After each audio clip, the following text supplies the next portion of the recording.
Let's talk about man-keeping. Yeah, I said it. Man-keeping is that sneaky little habit where women end up managing everything, the emotional load, the social load, the relational load, while the man just exists, like a houseplant with a driver's license. Let's be clear. Man-keeping is not love. It's unpaid labor disguised as being understanding. You know you're man-keeping when you're scheduling his doctor's appointments, reminding him about his mom's birthday, proofreading his emails, and fixing his tone before meetings, mediating his conflicts, and telling him what to say, when to say it, and how loud to say it. Congratulations. You're now his therapist, event planner, executive assistant, and crisis communication team, all for the low, low price of $0. Here's the leadership lens. Anytime you take responsibility for someone else's responsibilities, you train them to stay underdeveloped. You're not helping, you're handicapping. And before someone gets triggered, this isn't about men being incapable. This is about conditioning. Some men were raised to believe that the emotional or relational competence is women's work. So they outsource it to whoever will take the job. But here's the truth nobody likes to admit. Man-keeping only works if you agree to do the work. So if you want it to stop, here's what you do. 1, stop volunteering. The moment you feel yourself jumping in with a, I'll handle it, inhale, exhale, sit on your hands. 2, make the invisible load visible. Not with a fight, with facts. Here are the things I've been managing. These aren't mine alone. 3, set new rules of engagement. Not boundaries, rules. Here's what I'm responsible for. Here's what you are responsible for. Simple, clear, no project plan required. And 4, allow the discomfort. If he's not used to being accountable, the learning curve is going to be spicy. Let it be spicy. Growth always comes with a little heat. Here's the kicker. Healthy men don't resist this conversation. They appreciate it because partnership means shared responsibility, not one person running the whole emotional operations department. Man-keeping is optional. You can resign anytime. And the best part, your resignation letter doesn't even need 2 weeks' notice.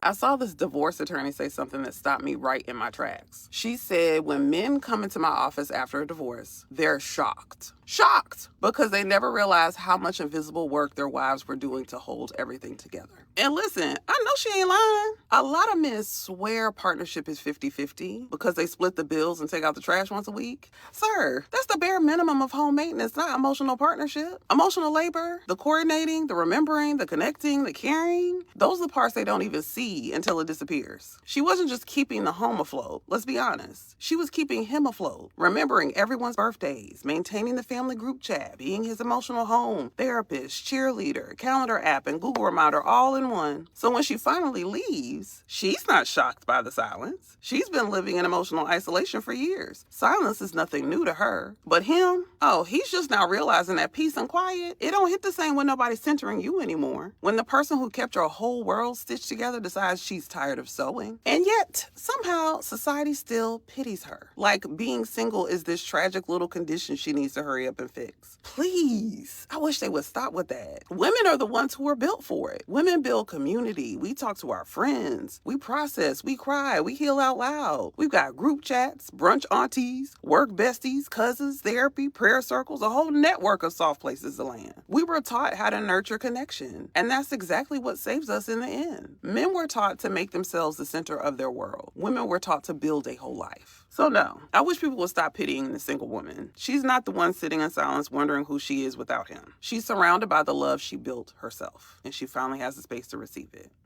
Man-keeping, or women performing emotional labor for men, is having a real moment right now. A couple of days ago in the New York Times, Charlotte Pearson wrote this article, Why Women Are Weary of the Emotional Labor of Man-Keeping, where she basically explained that because men are having less friends, the male loneliness epidemic, etc., men are also not socialized to be as social, right? Straight men often don't see the need for friends the same way that straight women do, right? So the women in their lives end up doing all of the emotional labor for them. This weekend, this tweet went viral where this woman was basically like, the best part of dating men is that you get to teach them, right? You get to teach them how to like open their windows and going back to sleep and who their best friends are. And everyone in the comments freaked out. And I think both of these things are related, right? Like the idea that it is supposed to be joyful and like a fun experience for women to like train their boyfriends is something that is very much in the public consciousness, especially in like American society, especially for young straight women. Last year, in this article in The Cut, The Case for Marrying an Older Man, this author, Grazie Christie, you guys packed her up because she said the thing that no one is supposed to say. You can pause to read it, but I have referenced this a couple of times on this account because I found it so powerful. She says that young women in their 20s are trained to become partners, but the expectation of labor is never equal, right? Like, millennial women found this out when we were young. We were told that when you got married, your husband, we were supposed to be the most feminist generation. And then when we all turned 30 and 40, I'm not 40, but when they turned 40, a lot of women found that they were still taking care of the kids and cooking and cleaning and doing emotional labor for their husbands, and yet they weren't getting much out of it. But anyway, in this article, she was saying that a lot of young women in their 20s do their suitcases for their boyfriends and make all of their doctor's appointments and keep up with their friends and keep up with their parents. And it's like, not only are you not married, so you're doing all of this on a girlfriend salary, as we say on here, but like, men are not expected to do any of this for you, right? The expectation is that women will do this, they will love it, they will enjoy it, and like that tweet said, it's basically supposed to just be part of being in your 20s, right? Part of being in relationships for young women. American society is training them to do everything for men, including being their only friend and their therapist, and you're supposed to be happy about it. You're supposed to do it with a smile. 3 common complaints I have heard from women about men in my 20 years as a couples counselor that men can fix instantly. The first one's about reciprocity. So many women find themselves doing everything in their partner's world, showing up for his family, learning his hobbies, pretending to enjoy his favorite shows, while he barely crosses the street into hers. It's not about matching interests perfectly, it's about matching effort. If she can sit through your fantasy football draft, you can go to her cousin's art show. That's how relationships stay mutual instead of one-sided. Second, ask questions back. When she asks about your day, your thoughts, or your feelings, don't just answer. Ask her back. How was your day? What about you? It's literally that easy. You're not being interrogated, you're being invited into connection. Start showing curiosity instead of just responding. Third, give compliments that aren't about her looks. Tell her you admire how she handled that tough conversation with her boss, how creative her idea was, how funny her texts are, how thoughtful she is with her friends. It's about the compliments that make her feel seen, not just looked at. Attraction is great, but admiration, that is what keeps relationships alive. You women have been screaming about how exhausted you are from all this emotional labor like it's the end of the world. But the dark truth is, you turned men into free therapists for years while giving zero peace or respect back. You dumped every mood swing, every insecurity, every little drama on us, expecting us to sit there and nod like trained dogs. And now that we finally refuse to listen for free in 2026, you're left dumbfounded and spiraling. The red pill hits hard because you never wanted a partner. You wanted an unpaid counselor who fixes your feelings on demand while you stayed entitled and self-centered. Feminism sold you this lie that men owe you endless validation. And now, the free ride is over. Kings are choosing silence and peace over your one-sided bullshit, and the panic on your faces is pure gold.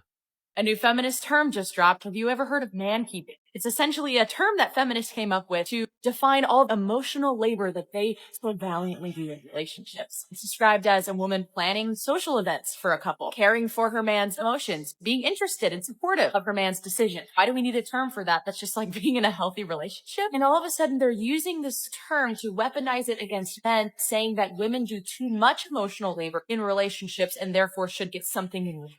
Maybe getting married, having his children, him supporting your lifestyle is enough, but apparently that's not enough for the feminists. Look at her breaking down mankeeping like women are the biggest victims ever. But the savage reality is you women loved playing unpaid therapist when it meant controlling the narrative and getting all the attention. You expected us to absorb your endless problems without ever getting anything in return, calling it love while treating us like emotional dumpsters. In 2026, men are done with that dark game, refusing to listen for free and opting out completely for our own mental health. You created this mess with your entitlement, and now you're dumbfounded because the one-sided deal finally collapsed? Enjoy the loneliness you earned with your zero accountability. She is going hard on how women are so tired of carrying the mental load and emotional labor. The dark sarcasm is thick because for decades you used men as free emotional support animals while offering nothing but drama and demands. You thought we would keep listening forever like it was our job, gaslighting us into thinking boundaries were toxic. The red pill truth is you never wanted equality. You wanted servants who validate your feelings on demand. Now that men refuse to listen to your problems for free in 2026, the shock hits you like a truck, and the peace we have feels sweeter than ever. I started talking about the concept of mankeeping last year. Women are saying they are tired of the lack of reciprocity where it comes to the emotional labor. They are opting out because they are simply tired. So the Huffington Post, of course, they put this article out on Valentine's Day, and I'm going to talk about it now because it definitely got a lot of people talking last year. This is titled, "Mankeeping Might Explain Why More Straight Women Are Staying Single." It says, men deserve opportunities to be vulnerable, but women are not an infinite resource for managing the emotions of men. This is actually a very long article. If you want to get a beverage, go ahead, snuggle in, and I'm about to get into it. Okay, here we go. Ava, 27, seemed unbothered by her partner's inability to communicate his emotions. "We have enough to think about," she told me as she slid her laptop out of her tote bag, still dressed in her tweed blazer from work. It wasn't serious anyway. She'd been dating Max for a few months when it struck her, mid-conversation with a friend, that she had no idea what he felt about her or their future. This one is classic. Women quitting dating because of man-keeping burnout. But the brutal red pill is you women burned yourselves out demanding we listen to your issues while you brought zero effort or peace to the table. You turned every relationship into your personal therapy session and expected us to pay the bill with our time and sanity. In 2026, men are walking away completely, refusing free emotional labor and choosing real happiness over your entitlement. You're dumbfounded because the free therapist finally quit, and the loneliness you feel is exactly what feminism promised you. Right now, more women than ever are dropping out of the dating life. In the US, only 38% of single women are actively dating, compared to 61% of single men. That's a huge gap. So what's going on? A lot of women are pointing to emotional burnout, and one specific word keeps popping up: man-keeping. Which is not like owning a man, it's something a bit sneakier. Man-keeping is the invisible emotional and social labor that women often do for their male counterparts. Whether it's a boyfriend, friend, coworker, or if you're me in my mid-20s, all three. Planning hangouts, remembering birthdays, being the therapist after a bad day, basically running the emotional side of someone else's life.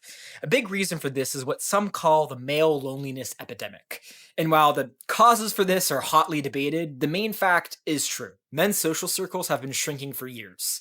Fewer close relationships, less emotional connection.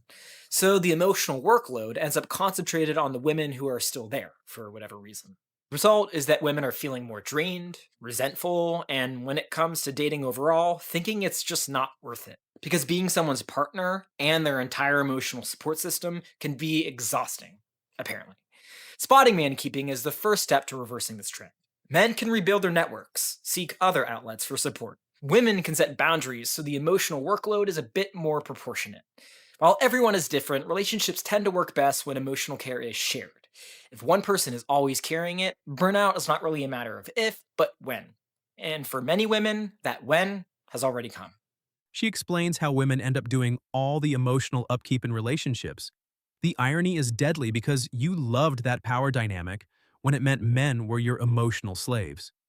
You demanded endless listening sessions without ever returning the favor or showing respect. The dark truth is, you saw us as walking counselors who owed you validation for existing. Now that men refuse to listen for free and choose peace in 2026, you're left panicking and alone, reaping the exact harvest your entitlement planted years ago.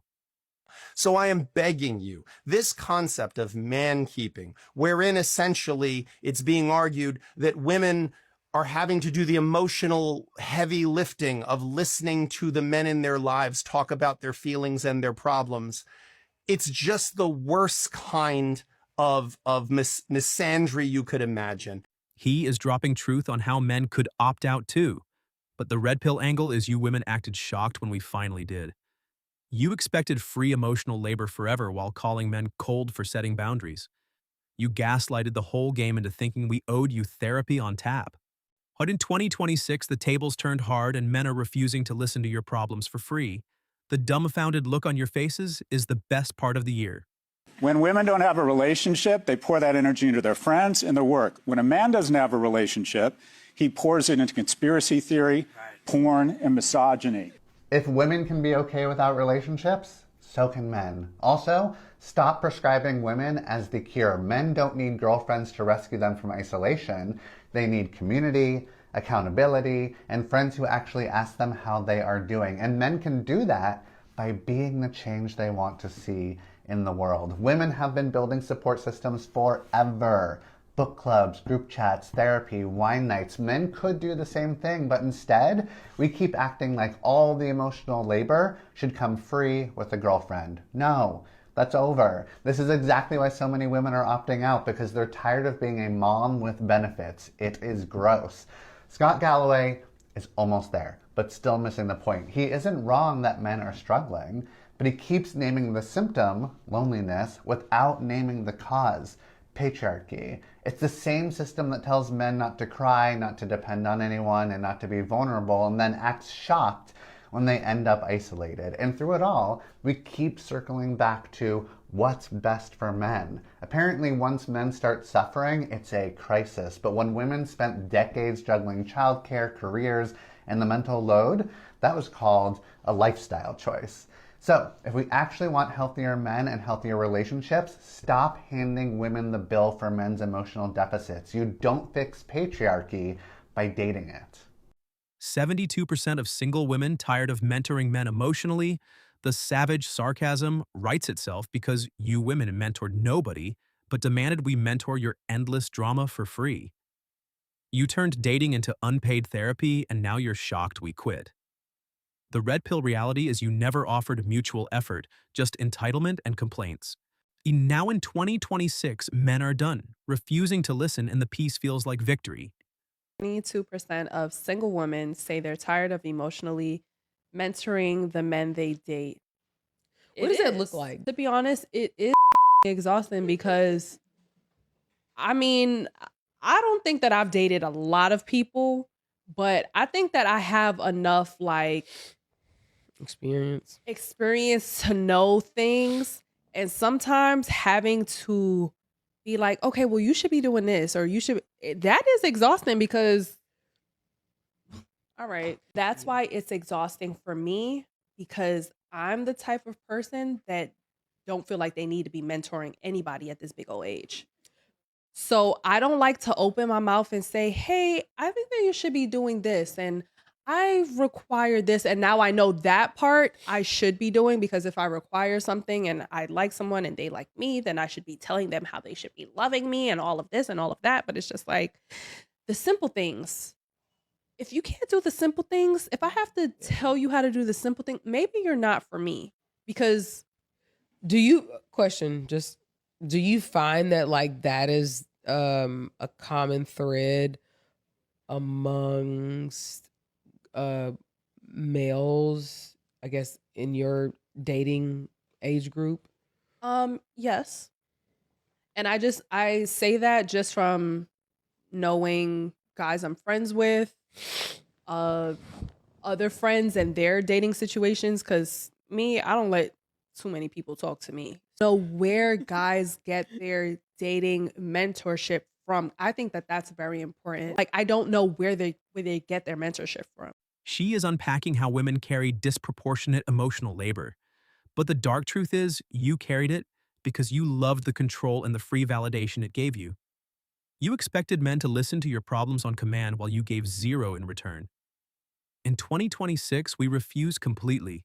Choosing silence over your one-sided dump and the panic you feel is beautiful. You created this with feminism and now live in the consequences.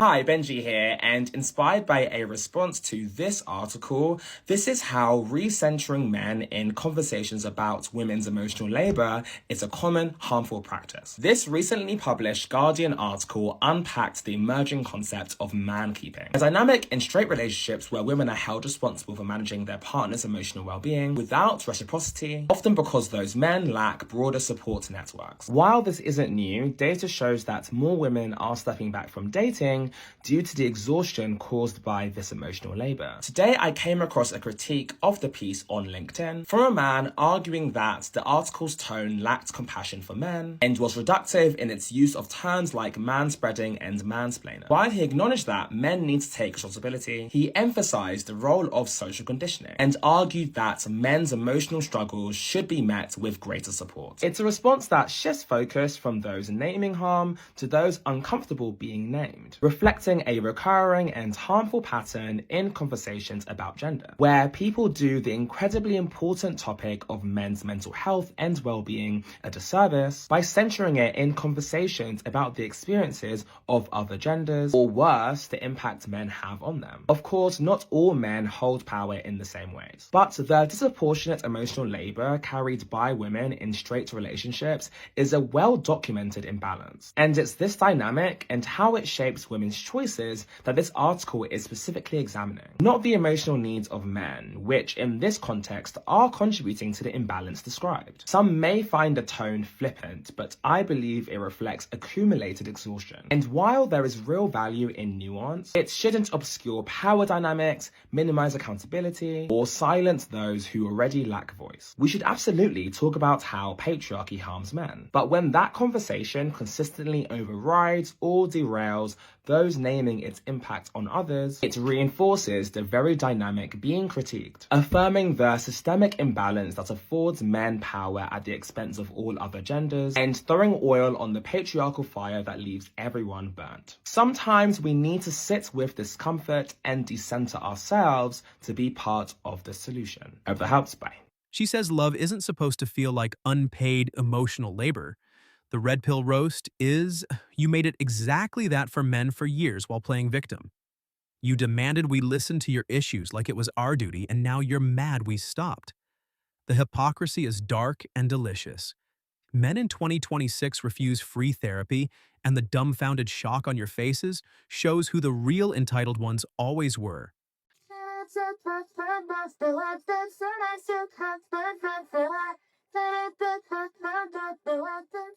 Women complaining they never get a day off from emotional labor. But the brutal reality is you never gave men a day off either, while demanding we listen for free. You turned relationships into your personal support system and expected zero pushback. The red pill hits because you never wanted partnership, just servants.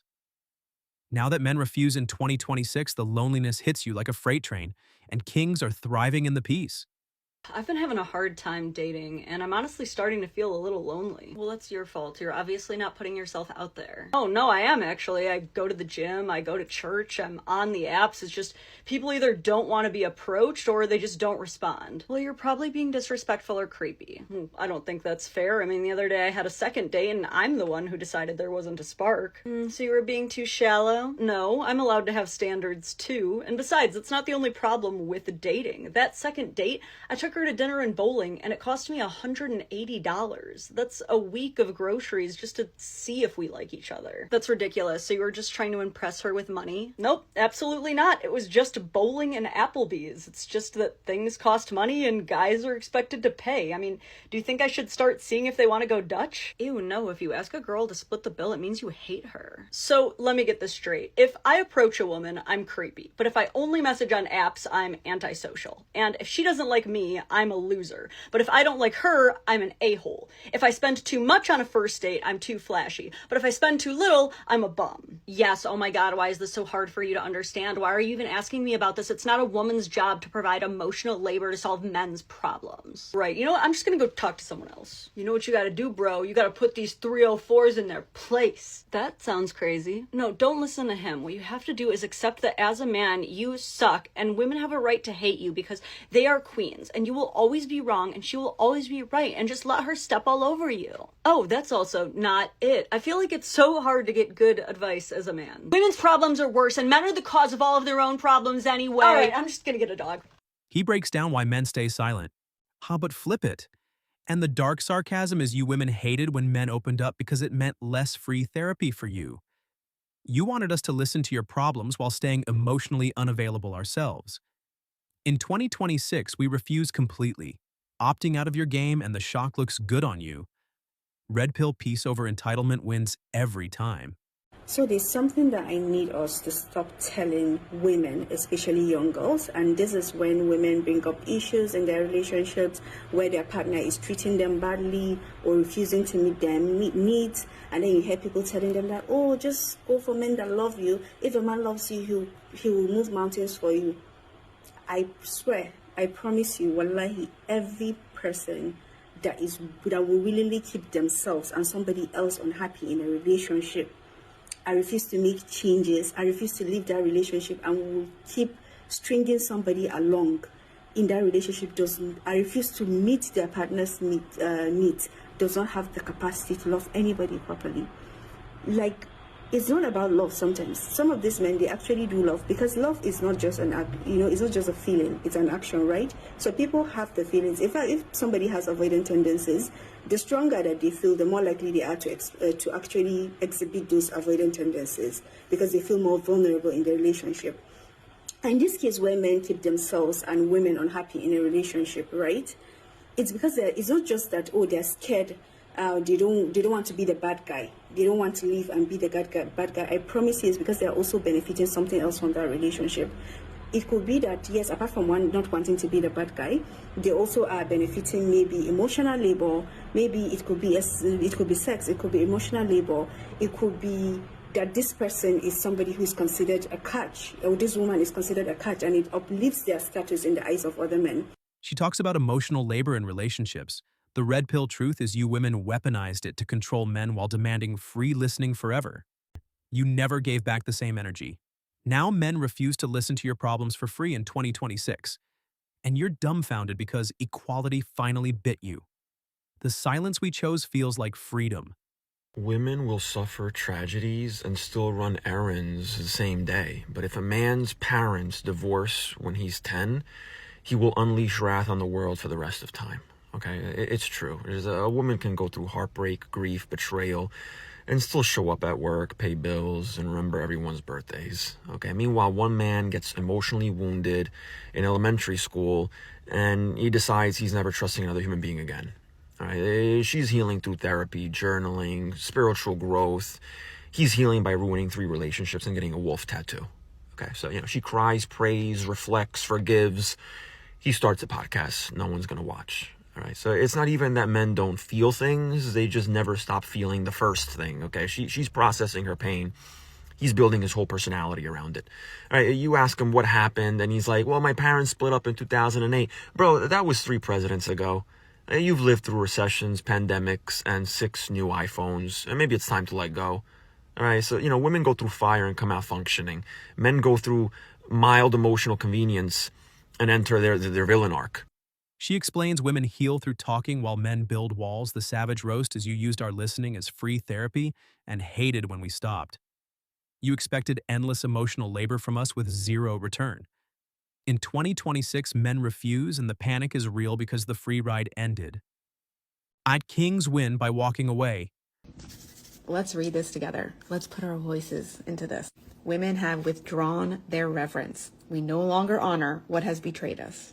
The patriarchy will fall not by force, but because we've stopped feeding it. Frame it. Put it on your walls. Patriarchy cannot survive without our life force, without us propping up men, doing hordes of unpaid labor and emotional labor, and bringing all of the life into the world. We are patriarchy's primary fuel source, and we are perfectly poised to destroy it. And getting this win will largely depend on the absence of action. It will be in the things that we don't do. It will be found in the marriages that we don't settle for or the marriages that we leave. It will be in our choices not to have kids. It will be in our choices to stop centering men in the workplace and in our homes. But so much of it will be in the withdrawal of reverence. So many men are walking around puffed up on very little other than the reverence of women, the deference of women. That's why they get so angry when you just don't give them deference. So withdraw it all.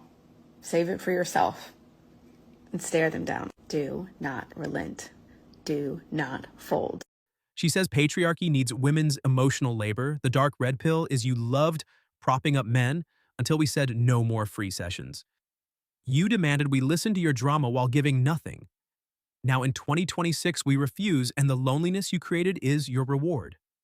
Dumbfounded looks perfect on entitled women.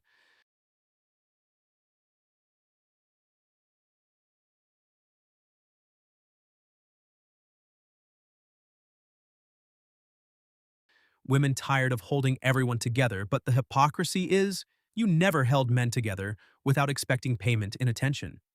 You turned us into free therapists and now cry when we quit.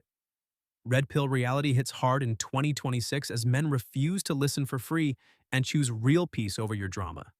No one warned me that men could use me without touching me. See, like in my teens and 20s, I was warned all the time that hookup culture meant that I might end up feeling used physically by men. But what it led to was I was feeling emotionally used by the male friends in my life, because what was happening is they were breaking us up into pieces. They had the women that they went to for sexual intimacy, and then they had me to call, to talk to them about all their problems, to work through it, all of that stuff that they would have been doing with a partner if they weren't breaking us up into pieces so that they could have everything they wanted and never be responsible to anyone. Being used for emotional labor hurts, she says. The dark sarcasm is you women used men for it for years without a second thought. You expected free listening while offering zero peace. Now that we refuse in 2026, the shock is hilarious. You reaped exactly what entitlement sowed. Emotional labor is all about compliance. And when we tell women that they should perpetually do emotional labor, we are teaching them to be compliant. When we teach girls and then women to do emotional labor, we are teaching girls and then women to grit their teeth through the pain and not complain, to not be a nuisance, whatever that pain is. We're teaching them to smile through harassment, whether it's at work to keep a job, on the street to stay safe, or at home to not ruffle feathers. When we teach girls and then women that they should perpetually do emotional labor, we are not just teaching them to put the experiences and feelings of others above their own. We are teaching them that the best use of their voice is when it is diminished, dimmed for the sake of others. This compliance is not just about women being expected to center men and to decenter themselves. This compliance is about us learning first silently with ourselves to become shock absorbers within our families, our communities. But this compliance in intimate settings also at its worst grooms us to be compliant when much bigger forms of violence is happening around us. We've been taught diminishment. We've been taught to be this passive recipient of pain. But it needn't be this way, and this is why it is so revolutionary within intimate family settings, within friendship settings, work settings, everyday settings. This is why it is so revolutionary to refuse to do the forcible emotional labor that is imposed on us for no good reason except for maintaining a domination system, maintaining a family system, maintaining larger structures of power. It's not silly, it's revolutionary. She goes on about gender hierarchy and emotional labor, but the red pill truth is, you loved the hierarchy when it meant free therapy from men. You demanded we listen to your problems while staying entitled. In 2026, men refuse completely, and the panic shows who always had the power. Women work 365 days a year, 7 days a week. Office work, household work, family responsibilities, and honestly, there is no real day off for us. For working W men, weekends don't mean rest, they mean laundry, cooking, cleaning, cooking up anything. What can you do during the week? We forget about all this. For ourselves, one thing is non-negotiable. At least once in a week I step out. I meet my friends, I talk, I love, I live a little outside my routine.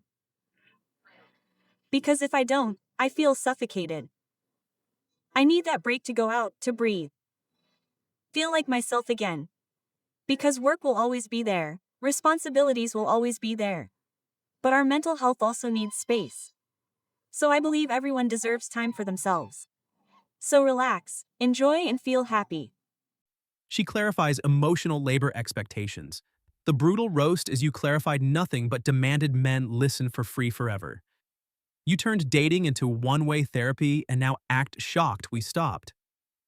On Red Pill Kings in 2026 Refuse, and the peace is the ultimate win over your game.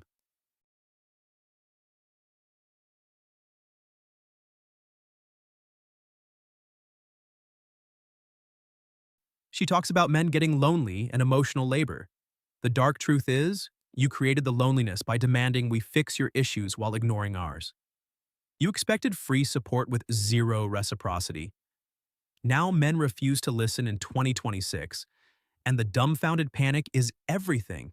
There's this new culture on TikTok that's going around of women saying that men aren't lonely enough, and this is exceptionally dangerous for women. Do you know what happens when men get lonely? The current destructive culture that we have now in the weak men, that's exactly what happens. Their isolation turns into aggression, and guess who that's taken out on? Be very careful because the consequences may be coming for you.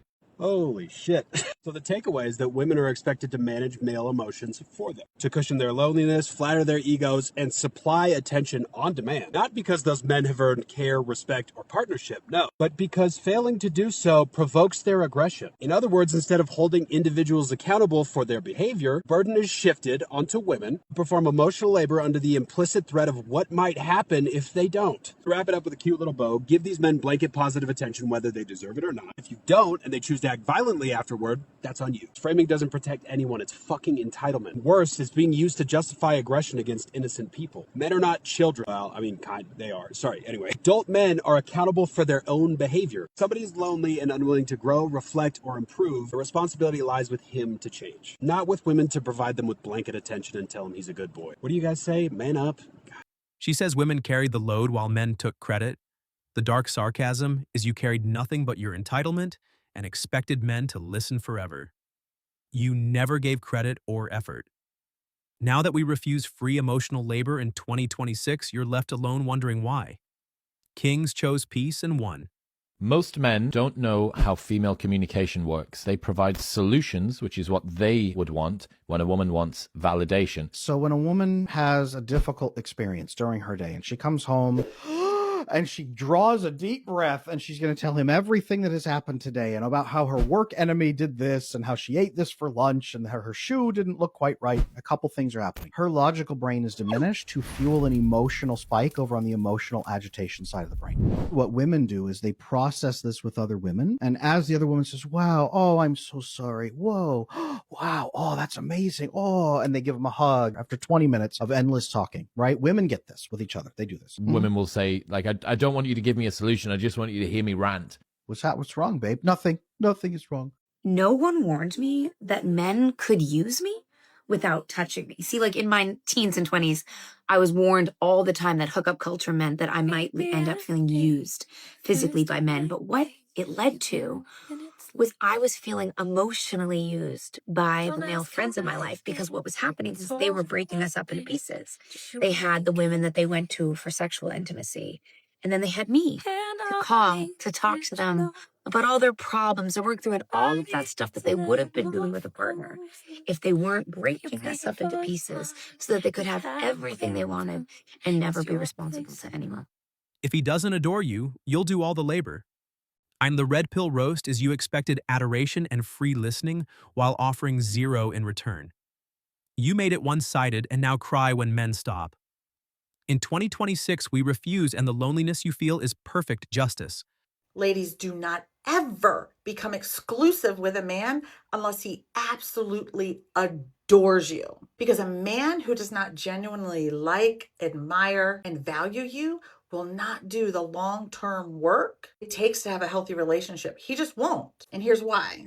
Men and women are raised very different when it comes to relationships. Women are taught from a young age to be aware of their feelings and other people's feelings, to keep the peace, to think about how others are doing, and to fix problems so that relationships don't fall apart. And that's why women can stay in relationships where they're not even that happy. And they can still be kind and fair and not abusive because we're trained to hold it all together. But men, on the other hand, are taught to push their feelings down, to avoid the hard emotional conversations, and to view putting effort into their relationships as weakness or loss of control or being a simp. And we see this statistically because the majority of self-help books bought, therapy programs, and relational content are bought, purchased for, and done by women. We've always been taught to work on ourselves and the relationship. So when a man does grow emotionally and he communicates better, or he takes responsibility or accountability in the relationship, it's usually not because he's just over there thinking, oh yeah, I should do this. It's because his woman matters deeply to him. He respects her. He values the bond. He doesn't want to lose her. If a man doesn't adore you or like you, he's not going to stretch himself. He's not going to reflect. He's not going to go to therapy. He's not going to read the books. He's not going to change his old habits. He'll do the bare minimum or slowly check out while still staying because you make his life better and more comfortable. So if he doesn't absolutely adore you, that's a deal breaker. Because without that, you'll be the one doing all the emotional labor in the relationship. And that's not love. That's not partnership. You just have an insensitive roommate. The view talking women investing too much emotional labor, the hypocrisy is wild because you invested nothing but demands for free therapy from men. You never invested in us. Now men refuse to listen for free in 2026, and the dumbfounded faces say it all. Feminism backfired hard.